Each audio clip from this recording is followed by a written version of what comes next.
You're listening to Saucy and Friends in the morning with Miss Hot Sauce, Miss Tony, and Rockstone Triz. Good morning. Good morning. Good morning. Hello, everybody. How are you doing today? It is Wednesday, and we are going over the hump. So I'm just here to say hello. How y'all doing? How you doing? Good. Quick check-in, Miss Tony. How you doing? I'm doing good. I'm over here. I got a little breakfast. What you got today? Saltfish and cabbage and plantains. Oh, wow. That's a very proteinful food. That's how you're supposed to start your day. Very With protein. ITAL. Mm-hmm. ITAL. Oh no, ITAL that's is not really ITAL. ITAL because the saltfish bung up with all of that thing. It's not natural and not saltfish. Oh, wow. They don't eat saltfish? They do eat saltfish, but it's not ITAL. What is ital? Isn't it more of beans and sprouts? I tell this ground. Ground food provision. Ground food. Yes, ground food from the earth. From the herd. From the earth. So yes, I got a little breakfast this morning and I feel good. Today's a good day. This morning it was freezing. It was. It is. Freezing this It morning. was freezing. But the sun is out now. It looks Yes. nice outside. And it's good. I'm good. How y'all doing? My evening was very uneventful. Very uneventful, huh? Tell us more about the. Yes, go ahead. Mine too is pretty uneventful. Yeah. I don't been watching. I gotta ask Chief what the name of that movie, the show is we're watching. Some show about space, the space race, the moon. Oh, wow. I said it yesterday. But yeah, but It's it's a like series? it has five seasons, and it's like on Apple TV. Yo, Apple got some good shows. It I was got on some Apple shows. TV last night too It because does. I didn't realize that there was a new season of Loot What's with that? Maya Rudolph. Hilarious. It's absolutely hilarious. So there's a new season. So I got like deep into that yesterday, season 3. I didn't even know how long it's been out. But there's a lot of really good shows on Apple TV. There's. Yeah. So yeah, I was watching that. We've been and it's weird because it's like it's long episodes, a lot of talking. But it's a great show. But it's good. It's a good show. Very good. And about space. About space, about What good what about space? the Russians and about the Americans and about this other company called Helios, and that's basically like Tesla, and that's what Mr. Fantastic. You know Mr. Fantastic, the black man from did y'all watch the new Superman? No. Y'all ain't see the new Superman? No. Oh man, you gotta watch the new Superman. It's really. I didn't even know there it's was a new different. Superman. Yeah, it came out last year. But yeah, I wanna know what the name of the there's show a is black now. man in there called Mr. Fantastic. He was also in Startup. That was a black man that was in Startup. Oh, okay. Yeah. Oh, okay. I like Startup. I wish they would bring that back. Yeah, Our Apple TV space show. What is it? Moon Show. Moon Show. Apple TV. Moon show. Moon show. So Thursday. For all mankind. For all mankind. Yes. Okay, I'll put that on my list. Yeah, there's good TV. There's some good TV to watch. Is. And Apple does have a lot of good ones. And Paramount Plus and Peacock. I have all of them people. We watching all of them. Anyhow, so that's good. The View is on hiatus right now, and I'm not appreciative of that. Is it? Why? I don't know, but when they come back, Alyssa's gonna be back already, and I'm like, I was counting her. That she's back too quick. But anyhow, she's gonna be back, so I'm looking forward to when The View comes back because that's my show. It's my show. But That's anyhow, my show too, how you man. doing, Saucy? What's going on with you? No, yesterday, what happened yesterday? Oh, I had my quarterly dinner with my boss ladies, and we went to one of our girls' new shop that just opened up, soft launch, Cupcake Therapy. That is in Brookline, right over the bridge. Really great location. Y'all had dinner at Cupcake Therapy? No, we just kind of met. We kind of ate before we met. Eat before we meet. And then Cupcake Therapy. it's a nut-free, allergy-free, gluten-free, bomb-ass cupcake. Cupcake, wow. Bomb-ass cupcake. She has heavy allergies, so she created a company that combats that type of stuff. And like in this day and age where you don't know when anybody is allergic to anything, like her product is pretty necessary. Birthday parties, corporate parties, all kinds of different things. So shout out to Sharonda and Cupcake Therapy for their soft launch. They have it grand open, and she's planning to open another one again soon. Good for her. Yeah. Wow. So we met, and it's a really nice place, and just kind of sat down and talked about, the good, the bad, and the ugly of entrepreneurship. So that was a great night. A nice little wind down, and then we had specialty drinks by Sally, who owns a juice bar in Newton. Very nice. Yeah. Oh, in Newton and And no, in Newton. Yes, Newton. One of them N words. N words. And they were, absolutely gorgeous drinks. Like absolutely gorgeous. If you guys go follow me on Instagram or anything like that, you'll be able to, check them out. Look at that. Beautiful. Oh, that is beautiful. And they're mocktails? They're mocktails. Yep. So her store is a dessert and mocktail bar. Very nice. Yeah. Yep. And they're opening that alcohol-free bar in Jamaica Plain too. Yeah. So technically, she was the first to open with that same concept. So we found some stuff around. Nice. I'm gonna go there and get drunk. Yep, and get fake drunk. Yeah.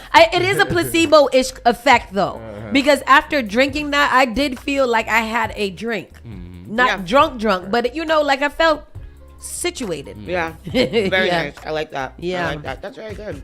Yep. So that was my evening, and then I went home and went to sleep. This is tired. Today I will be speaking at the Haynes Elementary School to a set of first graders for career day. Oh, wow, and I just cute. recruited Tristan to come with me, so I'm excited about it. That's adorable. I was like, what the hell am I supposed to speak to first graders about? They know about career. I'm trying to think. I don't know. I don't remember I think my it's first more grade. so of a fun activity about, doing your work and striving and doing good things. Can you go talk to my son about that? Child. I'm about to give him one of these coloring pages. With that said, let's get this show on the road so we can get all of our marks. We got your local news, your national news, and your entertainment. And good news is the nuclear bomb was not dropped yesterday. Right. Yay! Taco struck again on Taco Tuesday. Taco Tuesday. Big talk. Yeah, he's full of shit. I'm tired of him. With that said, let's get into the show. Saucy and Friends officially starts right now. You're listening to Saucy and Friends in the morning with Miss Hot Sauce, Miss Tony, and Rockstone Triz. Boston, New England, let the sunlight in. Saucy and Friends in the morning. We're ready to begin. Yeah, find us at sparkfmonline.com. Saucy and Friends in the morning. Yeah, we got it going on.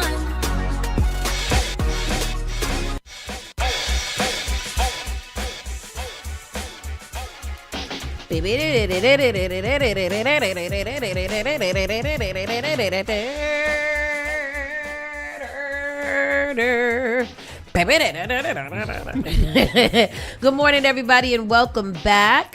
Saucy and Friends in the morning.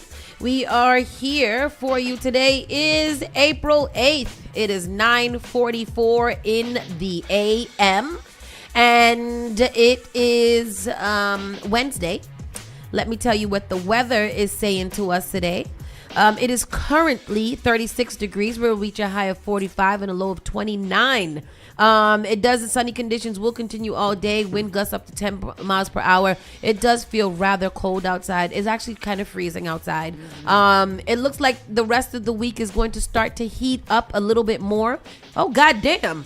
Did you guys see next Tuesday and Wednesday? How long? Next Tuesday and Wednesday, 78 and 80 degrees. Oh, that's beautiful. Monday, 61. Tuesday, Wednesday is 78, 80 degrees. And then Thursday is 53. We're going to die. And then Friday's 30. Friday's 61. We're going to die. So that's where we're at, guys. That's where we're at. That sounds crazy. That's what it do. 78 and 80 degrees next Tuesday and Wednesday? I'm ready for it. Wow. Okay. I guess them the days that I'm going to be off. Yeah, those are days you're going to be off. You send me the story.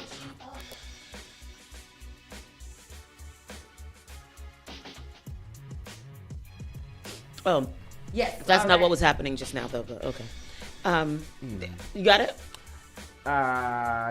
Yes, ma'am. Yeah, right. Yes, ma'am. All right, here we go. All right, so we ready? We ready? Yep. All right, here we go. So big news now, big national news now. The deadly shooting in Boston between the cop and the carjacker. Alleged carjacker, excuse me. After deadly shooting, Boston counselors waive police body cam release policy. So this story yesterday, we saw postings from Ben Crump. So now it's national news. It's now involving Ben Crump as well. This is starting to be it has become one of those things, one of those big shootings that we hear about. City councilors, Which is crazy. Yeah, I really didn't think that it would reach that it was like that, but. I guess City Councilors Minyard Culpepper and Brian Worrell want the council to discuss a potential policy following the decision not to release any video from the Boston police officer Nicholas O'Malley's body-worn camera when investigators say he shot and killed a suspected carjacker. Here goes a video. And who gets to see it? NBC 10 law enforcement reporter Robert Goulston is on it. Robert, this comes after a deadly force police shooting in the city. Tell us about it. Glenn, yes, it was last month when that Boston police officer was arrested and charged with shooting a carjacking suspect. Investigators say the officer was wearing a body-worn camera, and that video has not been released. The city council now wants to visit the policy on when these videos should be released. City councilors say they want clarity on the release of body-worn and dashboard camera video footage by the Boston Police Department. An issue that goes directly to transparency. Minyard Culpepper is one of the councilors who called for a hearing to discuss a potential policy following the decision not to release any video from Officer Nicholas O'Malley's body-worn camera when investigators say he shot and killed a suspected carjacker. O'Malley faces criminal charges for his use of force. If we who have oversight can't ask the Boston Police Department to sit down and let us review it, who can? Culpepper, who also serves as a minister in his community, says under prior police commissioners, videos from critical incidents were shared to help families, elected officials, and other community leaders process what happened. You could then go to the community and assure the community that what they're hearing and what they've seen is accurate. Boston Police legal advisor Dave Fredette testified and explained how the DA's office has the final say on what is released in an ongoing death investigation. If there's a pending criminal case, the rules of criminal procedure are going to dictate when and how that evidence gets turned over. DA Kevin Hayden's office told NBC 10 Boston it generally does not release evidence in pending cases because of the risk of influencing a jury. Counselor Ed Flynn supports a policy but urges that it needs to be consistent. I just don't necessarily like it when it's based on case by case. And Councilor Culpepper also made it abundantly clear that he was disappointed that none of the command staff from the Boston Police Department attended today's hearing. Law enforcement reporter Robert Goulston, NBC 10 Boston. This is one of the weirdest things ever for me. What is the who they want? Do we want the body cam footage released to the public or released to those that need to see it in order to make a decision? Well, I think that that's the issue that's going on too, is that a lot of people are like, well, from what I was reading in the comment section, they were like, that only needs to be in court. It only needs to be shown in court. It doesn't need to be released to the public. So I'm not quite sure exactly what they're looking for. Yeah, are they saying that they're not going to release? They have to release it in court. It's actual evidence. Right. So I thought, well, now that I'm thinking about this properly, I thought that it usually gets released, during the trial, and then after trial, then it's released to the public. Right. Because it was already submitted into evidence. Yeah. In George Floyd, did we ever see body cam footage? Yeah. Oh, we did? We saw body cam? Or was it just the... But I think we saw the body cam footage Did during they have on during body the trial. I don't remember. I don't know if they had on body I thought it cams. was just the spectator. No, video. you know, because remember when we were, there was. Yeah. Because They remember had when we were seeing him scratching for breath and trying to take him while we can see him shifting and stuff. So there was body. Yeah. But with Gross. this, I don't know. I don't know. My opinion, and I was thinking about it yesterday, and I was like, wow, is my opinion not what it should be about this shooting? You think it should be released now or after? No. I don't think it should be released now. I don't know what I think. To be honest about this, I don't know what I think about this case overall. Yeah, this case is very weird. It's different for me. It doesn't seem cut and dry like he was killed by the police, cut and dry to me like that, which is something that I'm grappling with because I'm like, am I supposed to be seeing it that way? I think I want to see it during the trial. As the trial is being released, I think that's when it should be released. Yeah, I think that's what it is for me too, Triz. Yeah. To be honest, I think I'm going to have to go through the trial to get more of what I feel about this. But as from my own POV, it doesn't seem as, just he killed him type situation, which I'm kind of struggling with a little bit. I feel very strongly that he didn't need to die. I feel very strongly that the police was not in imminent danger, and that you do not shoot into a moving vehicle. Those things I cannot avoid, and I cannot erase, and I cannot see the justification for it at all. Why are you're not in trouble, you're not in danger, put your gun away and stop shooting into a window. Not only is it reckless and ridiculous, maybe he didn't intend to be malicious, but he definitely did not need to shoot that boy 3 times or 5 times in his body while he was getting away and not trying to kill anybody else. That I stand very firmly on that. Now, the logistics around the case and what happened and how it happened, whatever, maybe, but I do not ever believe that a police needs to lethally force and kill somebody when they are not being threatened or hurt. I don't get it. I don't understand that. Let people stand trial and let them be put away for life, because nobody gets justice when you execution everybody. It doesn't make any sense. It's not your job. Your job is to protect and serve, not to shoot and kill people. Yeah, well, it's national news now. It's out there. Ben Crump is on it, so we're going to be hearing a lot about this. I was just downstairs getting my tea and stuff, and there was another ICE shooting out in California, and it was similar type case, which seems to be like the what happened to that? So they surrounded a car. The car was coming out of a parking space, and pulled out of the parking space, and as they were pulling out of the parking space, the ICE surrounded them. The car went forward, hit another car, and then the ICE officers say that the car was coming at them, and they started shooting, and they shot into the car, and I don't know if they killed the person, but I think they may have killed the person. But it seems to be like this is one of the things that's going on. A lot of questions came up, in the comment section about this story here, about the guy that was killed at Northeastern the other day with the sword. The one that had the sword. So that that police shooting is coming up a lot now in comparison to this shooting for this carjacker. Is it that these stories are now being more highlighted now, or has police shootings increased? Yeah. Is this normal? Is this normal data statistics? Is it felt about average? Is it normal day-to-day stuff? Because I've always felt like it never hit Boston. Yeah. Like we were hearing about it in other places, but it never hit Boston. Now we got 3? Now we've got, what, Two? Well, the Northeastern guy, the carjacker, and there was another one? I don't know. I feel like we talked about a different one. Like there was another something happened. The young man that was killed in jail. Well, that too, in general, but I think there was another I'm talking about shooting. police shootings. Yeah, it's starting to, hit home. We'll see. Boston University president apologizes for removing pride flags against the community backlash, and I really don't know why he did that. Because they was getting rid of that's the one that was getting all the flags. Yeah. Nobody can't have no flags. Yeah, because they wanted it to be contentable for everybody or some foolishness like that. Boston University announced this week that it will temporarily stop removing signs and pride flags from campus buildings following a growing community backlash. In a heartfelt email sent to Boston University community members, President Melissa Gilliam apologized for the practice, saying it disproportionately affected people in the LGBTQIA+ community.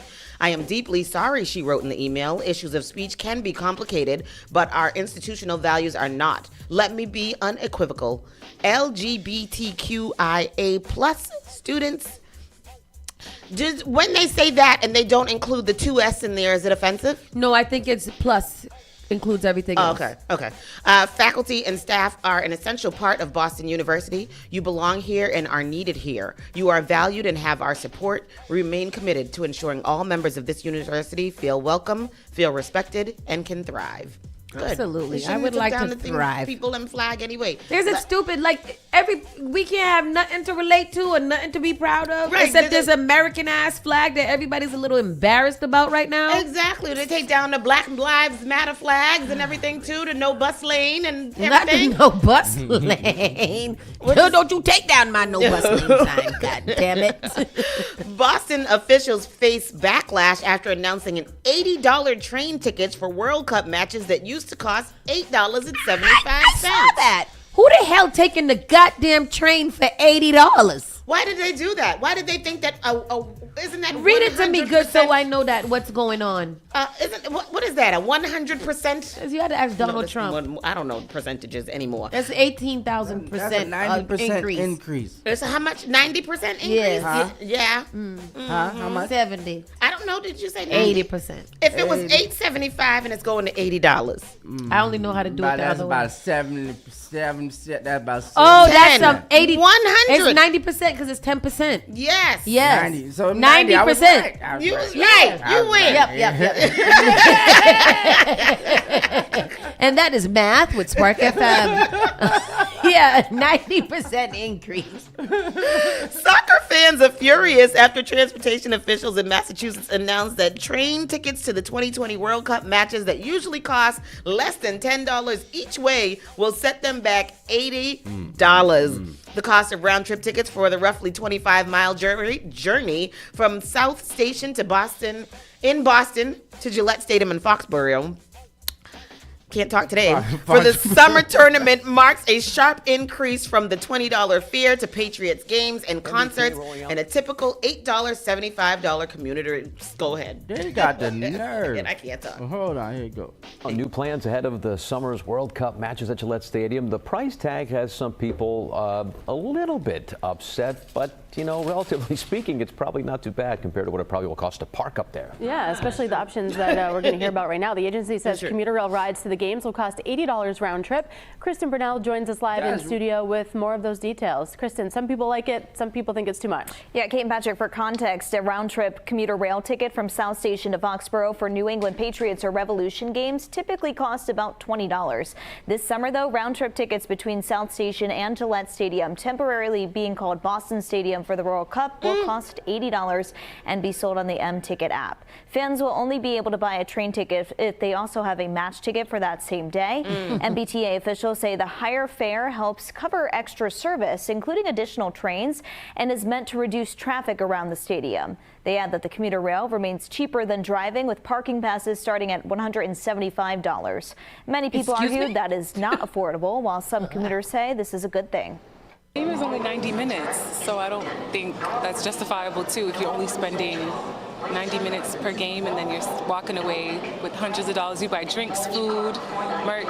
It's a good way to try to make more money, but I think there's just look at what it costs to go to a game, which is great. It's great for tourism, it's great for everyone, but it will give us some challenges. Train tickets for the first 5 matches go on sale Wednesday at 11 a.m. with later round matches released closer to game day. As for in Rhode Island, there are no direct tickets available from Foxborough to Providence. Officials say they're working with state transportation leaders on a plan, with more details expected in the weeks ahead. Reporting live in studio, Kristen Burnell, 12 News. I just guess no. Like, in this day and age where everything is just so expensive. I was gonna say, 'cause how much is the tickets to go to the game? They start at about $800, $900. Are you I've looked serious? already. Yes. Yes. For the soccer game? Yes. To look at people kicking a ball. And that's one game. For 90 minutes? Yes. And then, I mean, but if you can afford that, then you can afford $80. Yeah, I guess. I was looking for I just tickets know for it's the, not. It's Haitian not. game. It's too rich for my blood. So I won't be going there. I'm never going to get on a train to go down the street for $80. Now I can see if I was traveling quite to New York or somebody else, but I'm not going to. But I absolutely would not be going to Foxborough. I'm gonna have to drive my car there and then take an Uber and sit in traffic for 3 more hours. Yeah. But no, yeah, I just won't be attending those. I won't be attending those. Yeah, $200 to park your car though. Oh, it's $200 to park. $200 American in the free parking lot. But wait. If it's $200 and there's 5 of us in the car, how much it costs? Oh yeah, that's true. What's $200 by $25? So why wouldn't I? It's not 25. 200. 200 divided by 5 is $40 each. Okay, $40 each. Then I would rather get 5 of my friends, and I would go into the car and we would pay for that. But I'm not going to pay $80 just for me alone. And if I bring a kid, did they say kids free? No, the kids ain't free. Oh, then you can pay for the kid too. The kid got a ticket for the game. The kid need a ticket for the trip. True. See, that's not Namaki. Yeah, that's too much. But what you say? $800 for the soccer match ticket? That's how much they cost. That's crazy. Why? Because are they gonna show it on TV? Because it's the World Cup. It's like the Super Bowl, so all them things is, expensive. Oh. Northeastern student asked for better communication after recent violence, and they should get better communication. But what they want them to do? Ride around with a little truck saying everybody stay aside? Northeastern University students want answers from the administration about how information was shared after 2 violent incidents near campus within a week. People are just angry, said junior Jeff Franchetti. And about 20 of his peers rallied Monday afternoon outside the university's recreation center in Boston, demanding better communication from the administration. All we got are like 3-sentence emails that didn't even describe what went on, and that has created a major climate of fear and confusion among students, he said. On March 28th, Northeastern police said a student was assaulted by a suspect just outside the Marino Center on Huntington Ave. It happened at 10:30 p.m., but a timely alert was sent to students at 12:43 a.m. It happened at 10:30, and they alerted the students at 12:43 the next morning. 2 hours later. That all of this was going down. down. The next day. That's crazy. NUPD has what they call timely alerts, but these timely alerts have only been like 2 or 3 hours. They're not timely at all. After the fact, said student Valentina. Last Wednesday, police were alerted to a stabbing near Northeastern campus after the victim walked into a student dorm looking for help. Students said the incident happened at 8:15 a.m. and they received the first alert at 9:02 a.m. Then on Saturday, that sucks. It's awful. Then on Saturday, police responded to Hemingway Street near campus, and upon arrival, encountered a person having a mental health episode. Boston Police Commissioner Michael Cox said that person suddenly attacked police officers with a sword before they were shot and killed by police.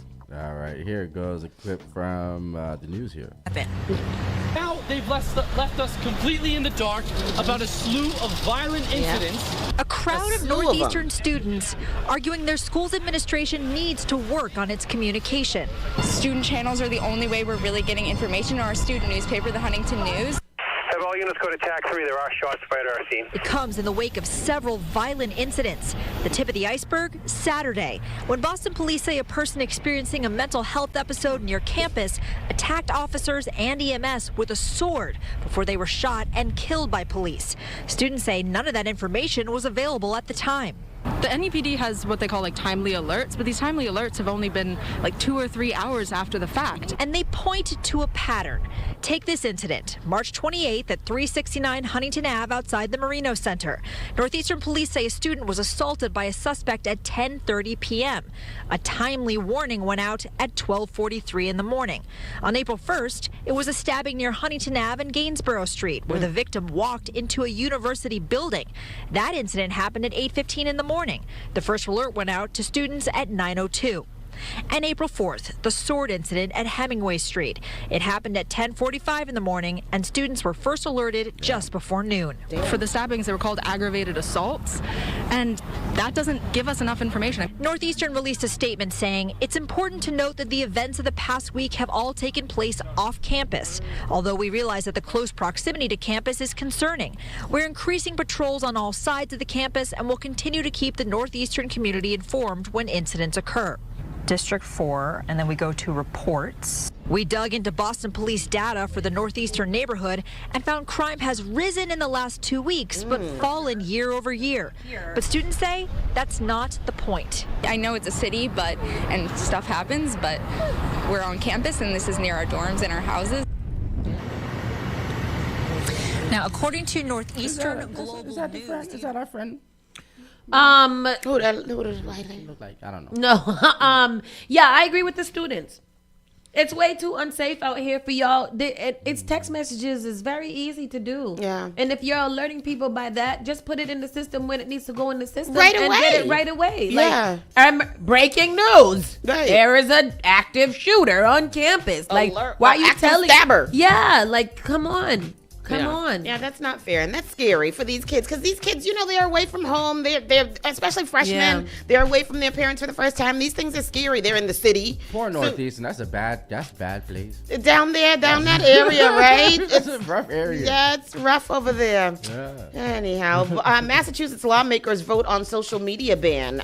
So this is a new thing that's coming. They're thinking about doing a social media ban in Massachusetts for the children, for kids under 14. Mass lawmakers set to vote on social media ban for kids under 14. I mean, kids under 14 should not be, it should just be banned, period. Yeah. Don't set the law. I think as parents, too, you should not be giving kids under 14 social media. Right, or access to it. Yeah. But how do we get the social media away from the kids? Parental controls. And then they have the things that ask, like, are you over 13? But can't the kids just lie? Yeah. No, they gotta put in a different date. Most of them can't do that kind of math. Oh. I was looking at somebody sent me a thing the other day and it was like, when you gotta scroll to your age now, and I gotta go like this. Shoot. Yeah. Here goes the clip. Massachusetts House lawmakers plan to vote on banning social media use for children under 14. Under the bill, social media platforms will be required to obtain parental consent for users ages 14 and 15, and students will be banned from using cell phones in school. Minors will be able to use social media without parental consent at the age of 16. The legislation would also ban students from using cell phones during the school day. If the bill is approved, the new policy will go into effect on October 1st of this year. Beautiful. I like it. Me too. They need to put it in effect June 1st. Today. As soon as they get out of school, no social media all summer. Because them little fools is going to take advantage. They're going to be TikToking and pop-locking and all kinds of things. Snapping, chatting, all kinds of things. Not a pop-locking and snapping chat. All through the summer down South Bay. Let it out. Ban it now. New owner of Morton Street gas station slated for redevelopment. So somebody bought the Puma? Yep. Really? $6 million. The Puma and I think the Enterprise. Damn.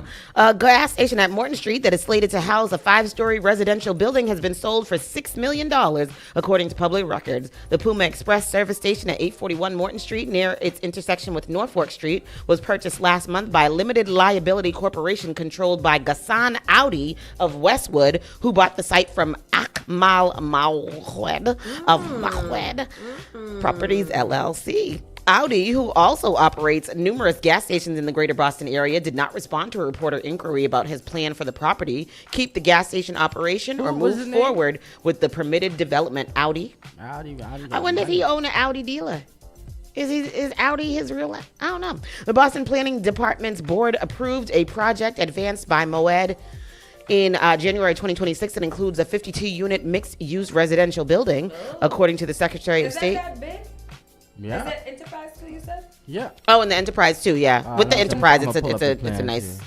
little. According to the Secretary of State William Galvin's office, Audi also controls other gas stations in the area, including Stop and Gas on Gallivan Boulevard and Express Gas at Neponset Circle, as well as stations in Quincy, East Milton, Newton, and he's rich. Oh wow! Look at this, what they making now? He's rich. This is just gonna show y'all what it look. This is Morton. That's Morton Street. Morton Street in Norfolk. Oh, that's a big little parcel. Oh, it's skinny though. Oh, so that's why they have to go up. Yeah. They're gonna put that on more. Is there that?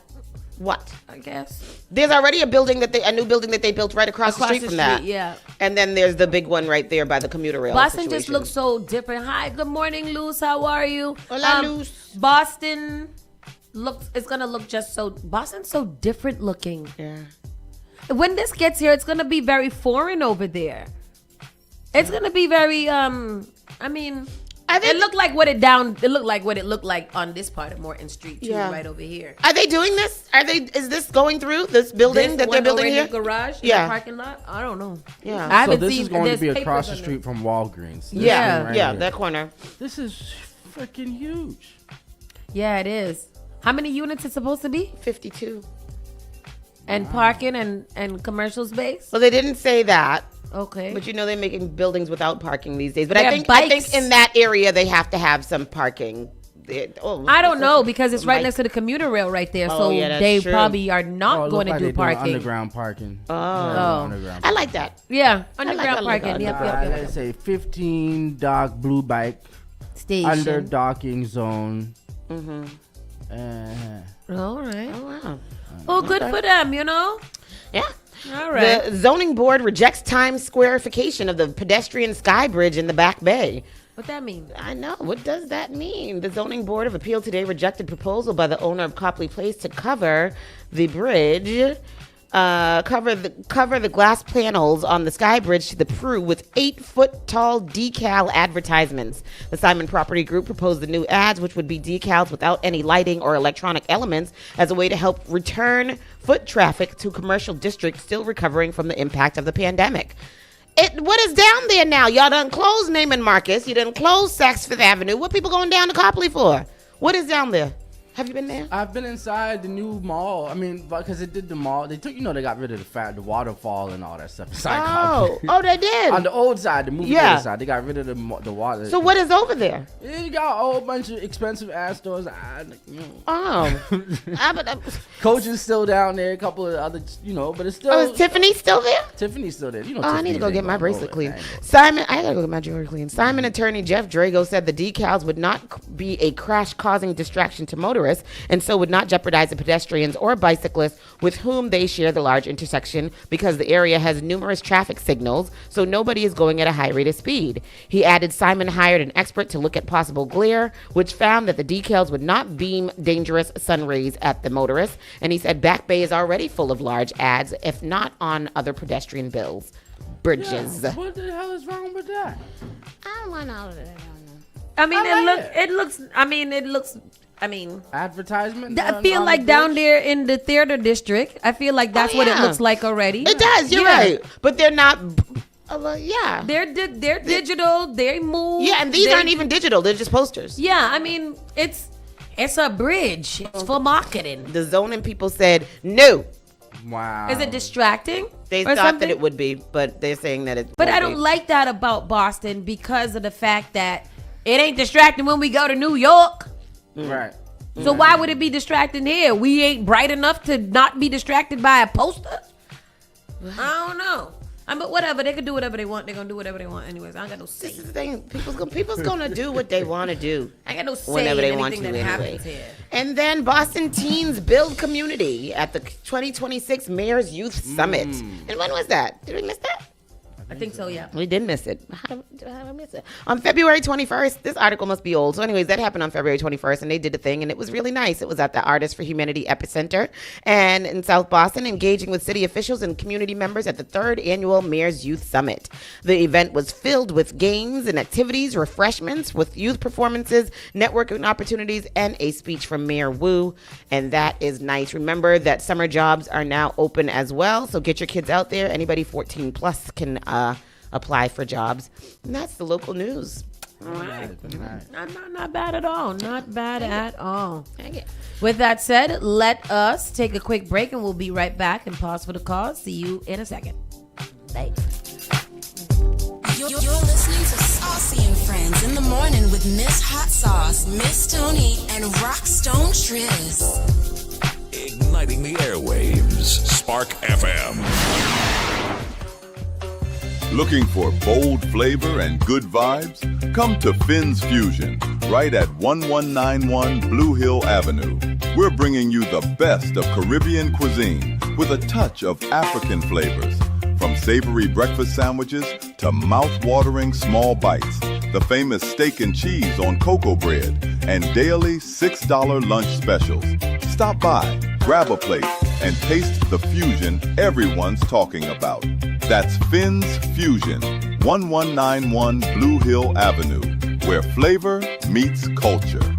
Often I hear people talking about how high their electricity bills are. Massachusetts has programs that everyday homeowners pay for, but never look into. Have you ever considered why some homes have panels and others don't? If you have Eversource, National Grid, or Unitil for electricity, you are paying for your neighbors to get panels at no cost. The charges are on the bill. Why not get someone to pay for yours? This program also helps with re-roofing, tree cutting, and electrical upgrades. If you're tired of short-term solutions for a long-term problem, connect with Bakari to find out if your home meets the requirements to upgrade at no cost out of pocket. Save the planet, future-proof your family for power outages, and save tens of thousands of dollars on an otherwise lifelong bill. Mention Spark when you call or text SPARK to 617-833-8940 to get 2 months off your power bill covered if your home gets selected.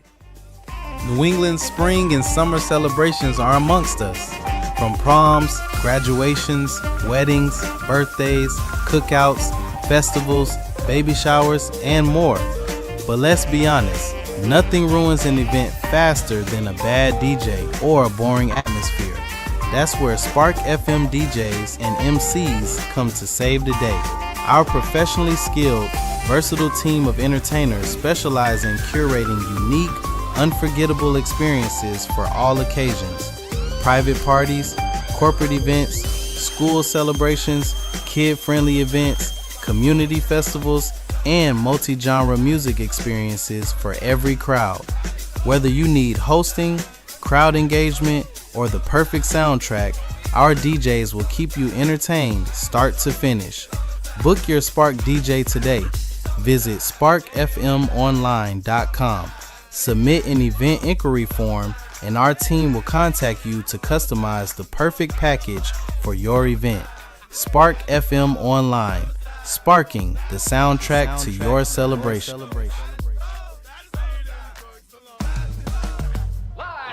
Boston. Wake your waistline up to your favorite Saturday morning radio show. It's the Vibes Up 360 morning show with specialist and DJ Junior. Every Saturday, 10 a.m. to 2 p.m. Hashtag Vibes Up 360. Vibe 360 Radio Morning Show. All hits, all day, and it's all yours. You're listening to Spark FM online. For 6 years, you've heard the rhythm of our community. For 6 years, Spark FM has been building, growing, and showing up for the culture. We've amplified your voices, supported your businesses, and provided a space that belongs to us. Now it's time to celebrate and to secure our future. This isn't just a party, it's a pivotal moment. On April 18th, we are officially kicking off our fundraiser to ensure Spark FM stays on the air for the next 6 years and beyond. We're building a runway for the future, but we can't do it alone. If Spark FM has ever inspired you, now is the time to show up for us. Whether you donate, sponsor, or advertise, your support is imperative to our longevity. Every contribution moves the needle. Join us for the anniversary party on April 18th from 5 to 10 p.m. Let's celebrate how far we've come and build what's next together. Secure your spot now at sparkfmonline.com. That's sparkfmonline.com. Sparkfmonline.com. Our voice, our culture, our future. Call Spark FM at 617-272-3387. The all-new Spark FM. You're the baddest one. Spark FM.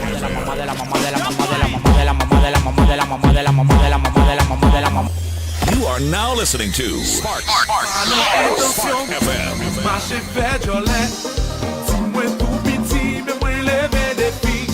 Spark FM.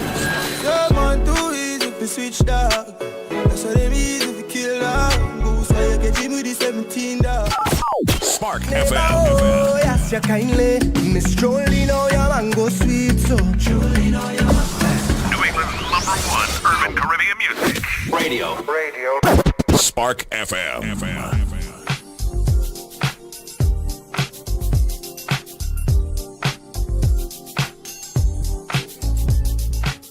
Oh, yeah. Okay, let me take a look again. Oh, that was yesterday. All right, Spark FM Online, #1 for urban. I don't see it. And Caribbean music. And Caribbean music. Got it. We are here back. And it's time for the national news. All right, let me focus. Video of Senator Ed Markey calls President Trump to be impeached.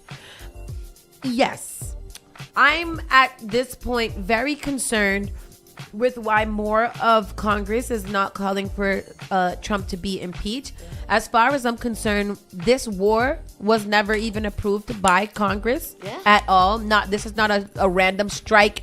This is not a random, missile dislodging like they said that former presidents might have done loophole. This is actually war that we are at, an actual war that has not been approved by Congress. Yep. So I'm more so concerned with why Congress has not unanimously, regardless of what side you are on, has not called for the impeachment of Donald Trump. Yeah.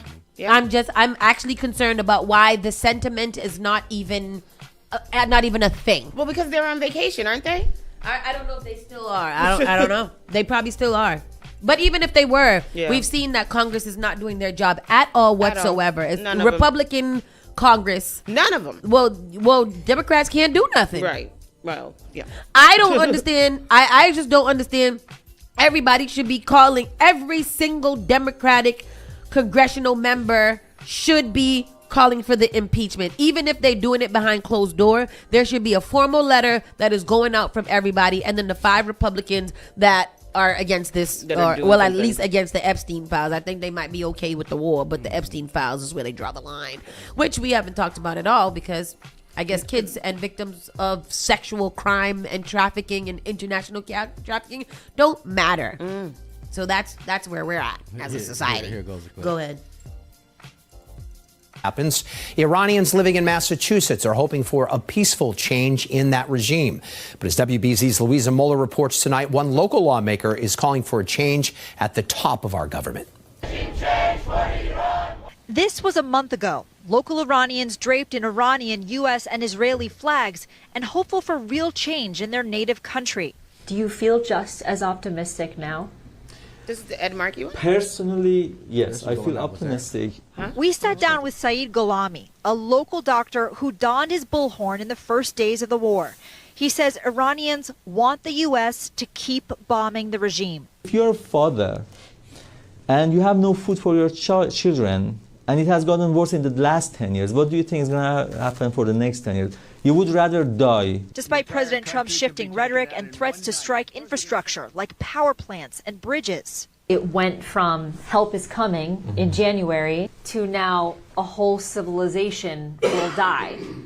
How do you wrap your head around these differing statements? The Iranians in Iran are still hopeful that they believe this is like an overestimation or oversell of what's going to happen. I believe they mean the Shia like mullah civilization type of, like the Islamic Republic civilization. The House must come back into session to bring up and pass articles of impeachment. But Massachusetts Senator Ed Markey says President Trump's truths make him unfit for office. This is the most reckless statement that any president has ever uttered. And we are only a couple of hours from him absolutely committing a genocide. Retired U.S. Army Brigadier General Kevin Ryan says the U.S. must be more specific about its intended targets and whether they have dual civilian and military use. In fact, saying the opposite of that we would strike all energy plants and all bridges, that leaves us open to accusations of war crimes. But Gholami says with the regime continuing to shoot and hang its own citizens, all the people can do is choose a path of survival. The chances of them being killed by RGC is much higher than the chances of them being killed as a collateral damage to the IRGC. While some congressional Republicans have expressed distaste with President Trump's comments, none of them have called for his impeachment. Exactly. In Boston, Louisa Moeller, WBZ News. None of them.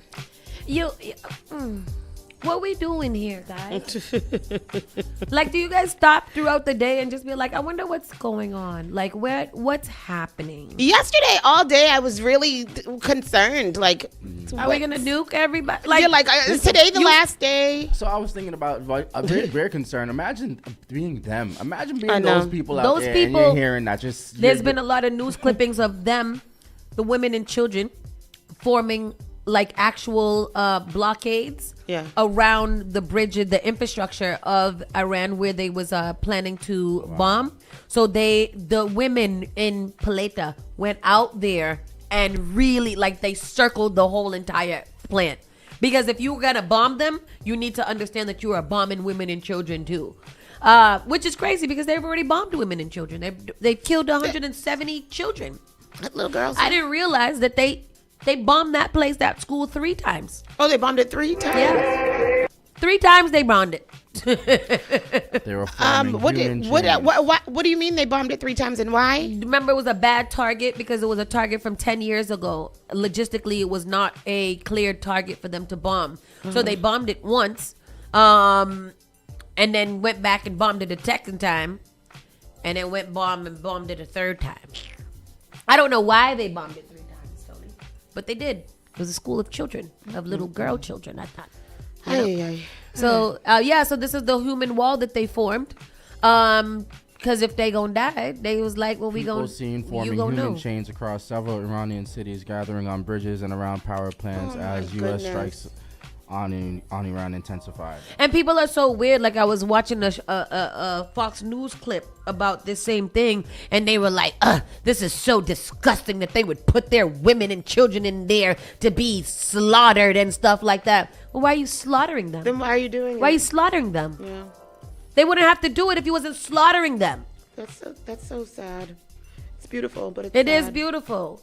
And then they only wanted to show the picture of the women, but there's men out there standing up for their country too. These people are literally willing to die for their country. Well, they're gonna die anyway. They're gonna die anyway. So like, yeah, I mean, I think it's just disgusting what's going on. It's absolutely horrible, and I feel terribly. I feel absolutely terrible. So sad. So and sad. all of this, Iran continues to troll Trump, and they are most likely going to drop an album very, very soon because they have tune. They are doing it. They have tune for tune. Man, Iran did not come to play. They didn't. They did not come to play. Yeah. Yep. Okay, let me keep on going. Let me see what else is there. What seemed like foolishness is there for us to talk about. Trump agrees to 2-week ceasefire with Iran, detailing large-scale attack. It's so interesting how this man keeps on telling them what they are going to do. Isn't the element of surprise? Isn't war the element of surprise? No. Apparently not. He don't know how to do it. You know, he lost every battleship that he ever played. Jimmy Kimmel said that he actually does have a 2-week problem, and it was a whole compilation of him. Every time he do something, he always want to give people 2 weeks. 2 weeks. Everything he need is 2 weeks. We'll release that in 2 weeks. We'll know about this in 2 weeks. 2 weeks. He just doesn't. I don't think he knows anything. Last night, I before I went to bed, I was like, let me go see if they gonna bomb the place tonight. Oh, they're not bombing. And I went to sleep. And stop there. It is crazy to me how we're so numb and so kind of disconnected from other parts of the world that we know that this could be a potential, but it's not. Unless we're talking about it, it's not something that we're thinking about at all, at ever. It's like, oh, that's what he's going to do. We're at a war, and nobody's thinking about that. And I think that's interesting, too. Yeah. I agree. All right, so Trump says he will learn Spanish and run for president of Venezuela. Yeah, that's what he said he's going to do. Keep on moving. Acting DOG Chief Blanche. He said it. I didn't think that he said that, but there's a video. Based on conversations with Prime Minister Shehbaz Sharif and blah, blah, blah, la, la, la, la. What happened is that Iran gave them a 10-point coalition of what they wanted to see. Yep. And now they're negotiating with us, not we're negotiating with. Well, and didn't we? We're negotiating with them, and not them negotiating with us. Right. And so didn't they say they would open the Strait of Hormuz? They would if open they the get Strait. Those 10 things. They would. One of the 10 things was that they have. They have the leadership role of the Strait. Yeah. I let y'all know when y'all could come in and come out and not come out. Yeah. So what did we leverage? Yeah. What is it that we leverage? What is it? What do we get out of the deal? I thought the art of the deal was when both people get some. Exactly. I guess. It's only supposed to be a temporary ceasefire for 2 weeks unless they decide that unless Donald Trump conforms to the demands of Iran. So I don't know how we got here. And this is literally the war is literally Donald Trump's war. That Donald Trump, it is all Donald Trump. Because we don't want it. I know that his sycophants want it or whatever. Sycophants? They think they want it because he said that they're supposed to want it. Yeah. Because he told them that there was a threat and Iran was trying to kill us. Yep. So now they are very gung-ho and hardcore that he is doing whatever he can to protect our future. Our future is literally being threatened as we speak. Right. Because of Donald Trump. By America. Yes, by America. Not by Iran. They wasn't thinking about us. I don't think they was thinking about us at all before this. They love the American people. That's what I'm saying. Yeah. Except for Donald Trump. Yeah. Next one, acting DOG Chief Blanche says Trump has the right to influence investigations. What does that mean? Execute them all. He's basically saying that, most of the things that we are looking at is Trump is against anybody who ever said anything bad against him. Yeah. So basically what this guy is saying, this acting DOJ guy, this is the new Pam Bondi, is saying that Trump has the right to say we should investigate these people if they made him upset. He also said that if Trump was to fire him from his job, he would say, "Oh my God, Trump, thank you so much for the opportunity. I love you." Yeah. I was like, why didn't you just slob him off, bro? Like, come on, get it in. Yeah. I met, you out here grocery shopping on Trump, and I think it's very, very crazy that these grown But ass not only men, that, you're only acting. He ain't even named you the replacement. You just acting. And that's why he's doing all of that brown nosing so that he could get the job and then get fired so that he can do more. Which is crazy because they are so stupid, effing idiots. Yeah. It's so weird. And again, I'm so confused about why the people that are against Trump are the ones that have Trump derangement syndrome when it's literally the people who are for exactly him who right. are deranged. I think we need to take y'all back. got that wrong. We got to take back TDS. Yeah, we got to really claim that. President Trump has made no secret of the fact that he wants to see his perceived political enemies prosecuted. So now that you're in this position, how are you going to balance that relentless pressure with this administration's promise to end the weaponization of this department?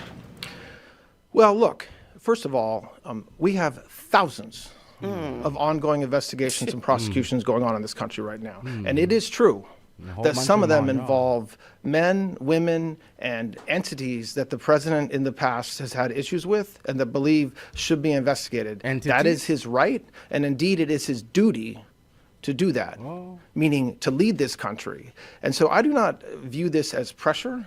I do not view this as something that is going to keep me up at night, except to make sure that we are investigating every case that we have to the fullest extent of the law and using all the resources we can. People say the president...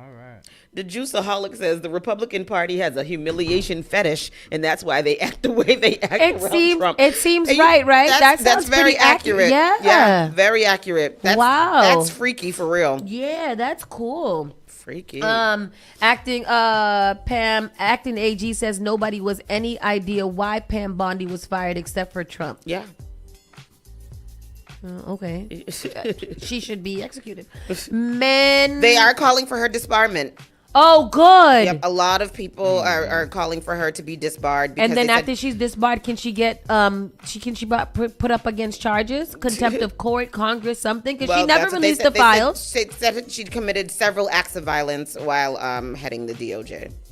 Yeah, I agree. Yep. I stand behind them. Yep. I think that she should be punished to the extent of the law that they could possibly extend her, and that should be public flogging. Wow. I want there to be an example out of these quote unquote Epstein administration. I want them to be made an example to the world that America will not stand for treason and domestic terrorism. Yeah, from the administration. You think she was fired because she was under pressure and she probably was going to break on the Epstein stuff? So that's probably why he fired her. Man hospitalized after ICE shooting in North Carolina. We discussed that. Northern California. We Yep. discussed that earlier. Yep. U.S. soldier's wife released from immigration detention on Louisiana military base. They arrested a U.S. soldier's wife while he was actively dutying. Yeah, and I'm not. Well, can you read the story because Let me see. I think it was close to their wedding. A U.S. Army Staff Sergeant's wife, who was facing deportation after she was detained inside a Louisiana military base, has been released, according to the statement from the family. The effort to remove the soldier's wife, who was born in Honduras, has drawn backlash from military family advocates who call the detention demoralizing in a time of war, and it warned that deporting spouses could undermine recruitment. A fucking duh. All I have ever wanted is to live with dignity in the country I have called home since I was a baby, Annie Ramos said in a statement after her release. Staff Sergeant Matthew Blank said he brought Ramos 22 to his base in Fort Polk, Louisiana last Thursday so that she could begin the process to receive military benefits and take steps toward a green card. The couple married in March. Federal immigration agents detained Ramos as part of the Trump administration's mass deportation agenda, which legal experts says has dispensed with the U.S. Department of Homeland Security. Go to this. Go, let her do it. Now, just to give you a bit of background here, this is somebody who was born in Honduras. She came to the U.S. back in 2005. She was really young. She was under 2 years old. Wow. Then in 2020, Mugo, she applied for DACA, and she was sort of in limbo with that process. Her mother telling the Associated Press that Ramos is somebody who was a Sunday school teacher and a biochemistry major. Now, what is DHS saying about that? They're saying that back in 2005, again, when she was a toddler and just came to the country, her family failed to appear for an immigration hearing, and they're saying that's why this final removal order was issued, and she was ultimately detained at that base in Louisiana. Ramos is still being held at that detention facility in Louisiana right now, and her husband, Sergeant Blank, is saying he's going to do everything he can to continue to fight for her release. Wow. I think that is so disgusting. This man is over here active dutying in the war that they started, and you think it's going to make him feel good being out there in the field fighting for us? Or wherever he is fighting for us, while America, the same country he is fighting for, is trying to deport his wife. Yeah. Is she an active violent criminal that you guys needed to detain her right now, or could she have gone through the damn process with you guys because she's living on the military base? She's living on the military base. Yep. And when I hear things like that, and I want to ask like a MAGA how they would feel about something like that, they're probably gonna say some ignorant shit like, "Well, she's illegal. She should have came here the right way when she was 2 years old." How was she supposed to come here the right way when she was 2 years old? She should have filled out the right paperwork. She has been here since she has been 2 years old, not committing any crimes, not doing anything, but because she's a dreamer, her parents were dreamer, you guys gonna try to deport this lady to some place that she has never ever been to? Yeah. That's crazy. Sense. Make it make sense. Make it make sense. I just like, this country is just so embarrassing. It's very embarrassing. It doesn't make any sense and it's horrible. Let me not say that before they come. What they doing right now? I was reading something the other day where they are looking for money to fund like anybody that has something to say that's un-American. It's I think a bill they're trying to pass or something that's un-American or against Trump or against America or actively, not for whatever could potentially be in trouble or get arrested for doing these things or considered a domestic terrorist. Oh, or a traitor. They're calling it Domestic terrorism. Domestic terrorism, yeah. Oh, wow. Yep. Yeah. Former FedEx driver pleads guilty to killing 7-year-old girl after making delivery at her Texas home. What'd you do that for? Why did he do that? Tell me. What the hell did you do that for? Yeah, like I don't understand. The people who just be doing these killings like this, they just want to kill something or someone. What did they do that for? What is going on? Why do the people do that? And I'm so scared. Bro, Go ahead. The first paragraph in this is wild. Say what it is. A former FedEx driver pleaded guilty Tuesday to killing a 7-year-old girl after delivering a Christmas gift to her Texas home, where he told authorities he accidentally struck her with his van and then strangled her in a fit of panic. Excuse me? Excuse me? He hit her with the van, and then when he found out she wasn't dead, he strangled her to death because he panicked. Oh my God. Play the clip, because y'all could piss me off. 7-year-old Athena Strand in 2022. Oh my God. Opening statements have wrapped up and testimony is underway in the sentencing phase of the trial now. The case captured nationwide attention years ago as police searched for her killer in Wise County. Our Trevor Sahaki joins us now live inside the Tim Curry Criminal Justice Center, Fort Worth. So Trevor, what happens now? Well, Karen, like you said, they are now in the sentencing part of this trial. And the Wise County District Attorney, he has previously said that he intends to seek the death penalty in this case. And yes, from what we've absolutely. seen inside, that does appear to be happening. However, the defense is expected to try and use Tanner Horner's autism to avoid that sentence. Now, Horner pled guilty just moments before the trial was set to start this morning. Prosecutors say Horner abducted and killed Athena Strand after making a FedEx delivery at her home in Paradise back in. After Horner was arrested, he told investigators he hit Strand with his truck as he backed out of the driveway. Police say he told them she wasn't seriously injured, but he panicked and took her in his truck because he was worried she would tell her father what happened. An arrest affidavit says Horner strangled the girl. Her body was later found 9 miles from her home. In their opening statements, prosecutors argued Horner had planned to murder Athena, claiming he was in the same area the day before the crime. The Wise County District Attorney said her alleged kidnapping was a prolonged, not a quick crime. The defense tried to earn some sympathy for Horner, saying both his parents struggled with substance abuse, he has a history of mental illness, and he lacked access to basic services until he was 18. They asked the jury to sentence Horner to life without parole, not death. Why? Man, how do you be a defense attorney? That's something that I'm never. I would not. I don't know. Girl. What did we just listen to? I don't know. I don't even know. I don't know. They said that he planned to do it because he had been hanging around there and he planned to. Yeah. You kidnapped her. It's on Christmas. On Christmas. Yeah. A baby, 7 years old, had to go through her last days on a Christmas day with your funky behind. Execution. Yeah. Execution. Everybody about to get executed because, everybody's acting up these days. What to do with mass execution? This is getting crazy out there. I'm going to be a vigilante. Parents of toddler hurt by wolf at Zoo America charged with child endangerment. Did you hear about this? No, Tony, I didn't. The little boy stuck his hand into the wolf thing, and the wolf snatched him up. Oh, why they tell you don't do that? Yeah, and the parents, I don't know where the parents were, but now they're being charged with child endangerment. They didn't have no real gate around the wolves. I don't know. I didn't get into the story too much. Could you could evidence? The parents of a toddler who suffered a minor injury at Pennsylvania theme park zoo after squeezing through a fence near a wolf enclosure and making contact with one of the animals has been charged with endangering. He stuck his body in it. Oh. Evidence showed that the parents both walked about 25 to 30 feet away from the child. Go ahead. Oh, hold on. From the child to a seating area where benches and appeared to be paying attention to their cell phones when they noticed that the happening shortly before noon Saturday on Zoo America in the Hershey Park place. Toddler hurt by a wolf at a Pennsylvania zoo are now facing criminal charges.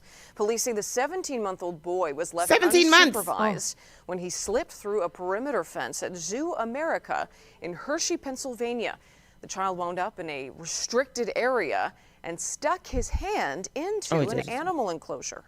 One of the wolves was in proximity, went over, grabbed the hand with its mouth, for just a brief period of time until some folks were able to intervene. Investigators say security video shows the boy's parents sitting on a nearby bench, distracted by their cell phones. Both of those parents are now charged with child endangerment. The boy was not seriously hurt. It's 17 months old. Why are both of you guys distracted on your cell? It's 17 months. What? You know Why how much didn't have no 17 strap months is? on or something? That's 1 year and 5 months. What? Like, I don't understand. At 17 months, my child couldn't leave my peripheral vision. I didn't have any peripheral vision. My vision was only on the That's what child. I'm saying. Like, no matter how busy, my phone could be in my hand and I could be inside the phone, but I bet you I got a piece of his clothing on his hand or he's on my hip or something. Like, what do you, what, 17 years old? He had enough time to go to an enclosure, stick his little body in and get bit by a wolf. I'm not saying that that everybody always had. This is not like a house and he fell off the banister or whatever. You're at a park with zoo. animal and you're at the wolf enclosure on top of that. You don't want to make sure that the 17-year-old can't talk, right? 17 months. 17 months. Yep. That's a little bit Just over a started year. walking. You just started walking. That's crazy. Terrible. Yeah, they should charge him. You got to pay attention. You got to put the phone. One of y'all got to put the phone down. Who y'all talking to? Right. They said we looked at the factors: the age of the child, the circumstances, how diligent you have to be because it's potentially dangerous. Yes. Potentially.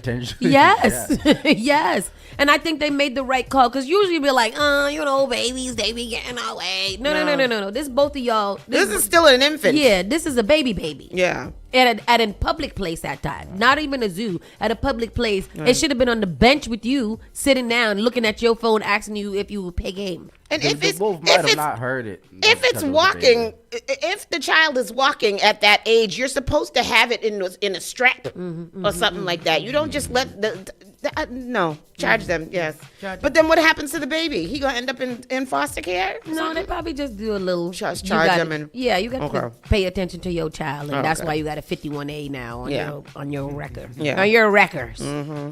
And that is all for the national news. We'll get right into the entertainment news. Tony, can you don't know anything about this story? No, I don't know anything about Offset and TJ and all of that. I don't know. Offset said you ain't bust none. That's on the Shade Room Teens. He had wrote that. Or something like He that. said Offset on breaks Twitter. silence after being shot. Responds to Lil TJ calling him a rat and says you ain't bust none. What it mean? Oh, You ain't didn't bust you no didn't shots? shoot Yeah. nothing. Oh, You have not shot in me, is what it means. You have not shot me. You haven't shot in me. Offset has responded to Lil J calling him a rat after the former Migos rapper was shot outside of a Florida casino on Monday night. The 34-year-old seemingly caught wind of a report made by the Shade Room Teens account about the comment TJ, who is 24 years old, made to reporters following his release from jail. Offset says, you ain't bust none. TJ was arrested on Monday for disorderly conduct, a capious traffic charge in connection with driving without a valid license. TJ's attorney, Don Florio, said in a statement shared with Complex that the rapper was not involved in the shooting.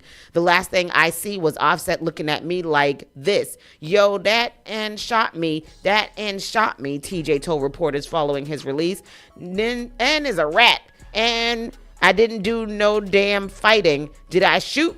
That ish is crazy. I will smack the ish out of Offset. He would never play like that with me in his life. Ask Offset. All right. Okay. What? This has been just so crazy. Yeah. Offset was shot near the Seminole Hard Rock Hotel and Casino in Hollywood, Florida on Monday night. Remember we went there one time? Mm-hmm. We went there for a carnival That's party. the one that looked like A guitar. The guitar. Yeah.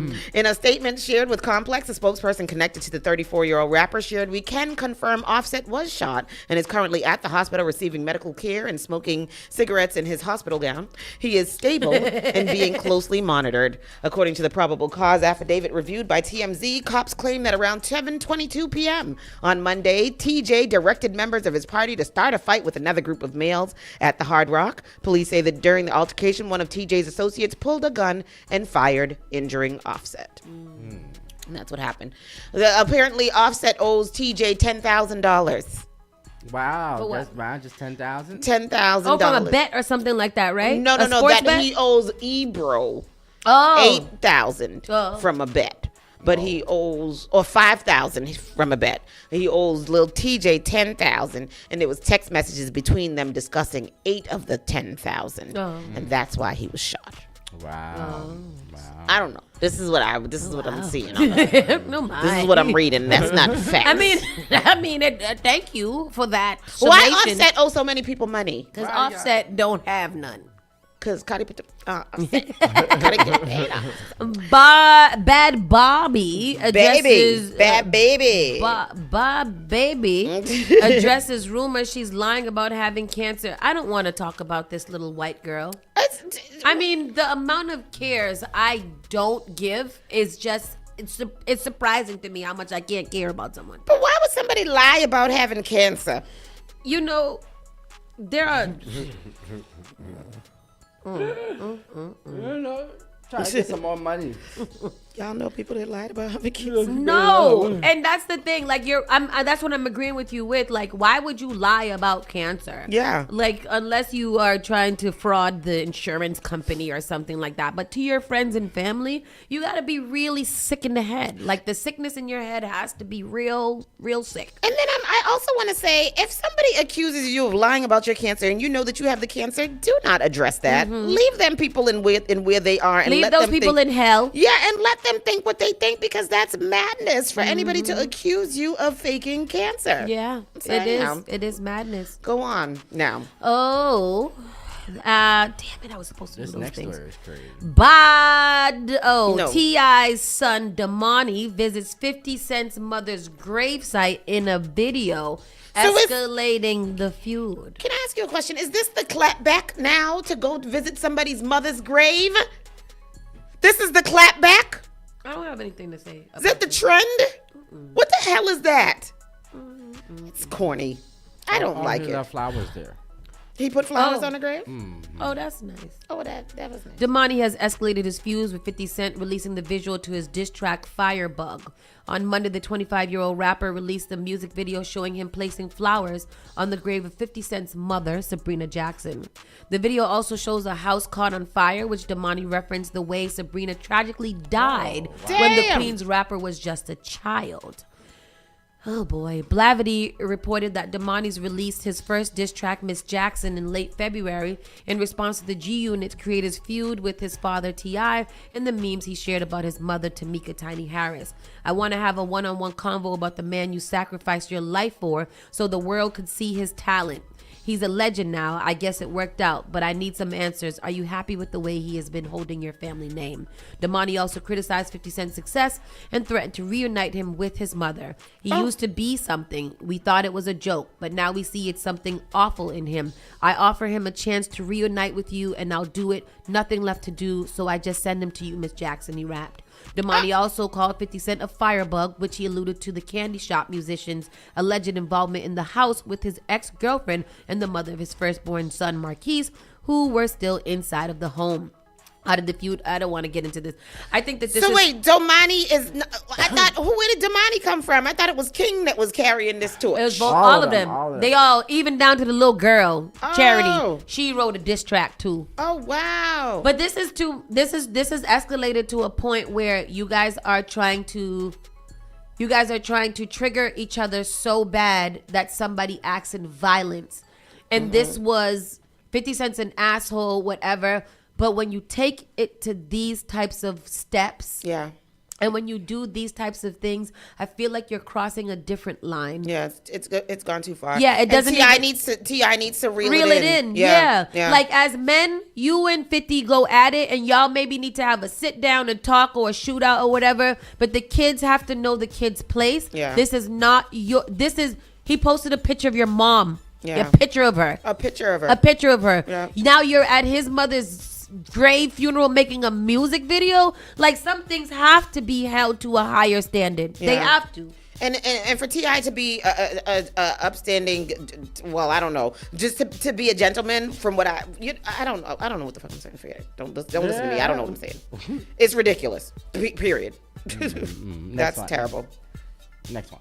Original Charlie Angels star Kate Jackson, Jacqueline Smith, and Cheryl Ladd reunite to celebrate the iconic show's 50th anniversary. Look at them. Look at them. All right, y'all better go, old ladies. Oh, white women, y'all better be out there celebrating 50th anniversary of Charlie's Angels. It's also, I think, the 25th anniversary of Legally Blonde. I love that movie. I love that movie too. Me too. Kanye West has issued a very big apology to the United Kingdom, the entire United Kingdom, after being after the whole festival was canceled because they was like, him. You can't even come to our country. Yeah, they said he cannot even come to the country. And then the ketamine queen, who is going to be sentenced today for Matthew Perry's death. Yeah, so Matthew Perry's stepmother says the ketamine queen should get the maximum sentence. Matthew Perry's stepmother has asked a judge to hand the maximum possible prison sentence to the woman who sold the drugs that ultimately killed the Friends star. Jasveen Sangha, known as the ketamine queen, caused irreversible damage, Debbie Perry said in a victim impact statement submitted to a California court on Tuesday. The pain you caused to hundreds, maybe thousands, is irreversible, she said. There is no joy, no light in the window. This morning, they won't be back. Go ahead. Ketamine queen. Now, what a name. Yeah, man. Convicted drug dealer Jasveen Sangha facing sentencing for her role in the death of beloved actor Matthew Perry. The woman prosecutors nicknamed the ketamine queen pleaded guilty to 5 counts, including distribution of ketamine resulting in death and serious bodily injury to Mr. Perry. Now, prosecutors are asking for a 15-year sentence for Sangha, who is the latest in the group of individuals to be sentenced in connection to Perry's death. Of them. The Friends star was found dead of an accidental overdose in a hot tub at his Los Angeles home in October of 2023. Court documents describe Sangha as a high-volume drug dealer who marketed herself as an exclusive dealer who catered to high-profile Hollywood clientele. Her defense team is instead asking for time served. She was arrested in August of 2024. They cite no prior criminal history, the fact that she has remained sober while detained, and her family's support if released.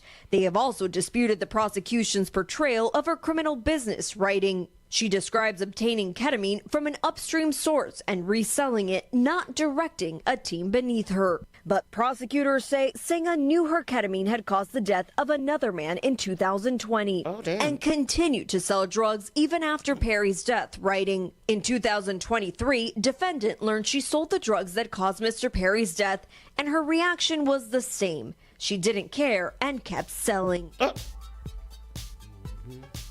Ketamine queen. Ketamine queen. Well, I'm not mad at it. I ain't mad at it. But no, I am mad at it. But ketamine queen is a dope name. It is kind of. Yeah, you know. yeah, she's terrible. It's like Queen of the South. Yeah, I watched that the other day again. Did you? I'm gonna watch that because I never finished it. You never finished it? That's such a good show. I did not. But anyways, people. Yeah. That's all we have for today. Yeah. That's all we have for today. We're gonna slide on over to the side. And we're going to come back later and have a good time some more. We're going to have a funky good time. Yeah. And y'all have a funky good time today. 2, it is Wednesday. Get over the hump. We're almost to the weekend. I don't know what's going on this weekend, but it looks like next week is going to be bright light shining. Bright, shine bright like a diamond. So anyways, y'all have a great day. Yes. And we will see y'all All tomorrow. right. Bye-bye. Bye.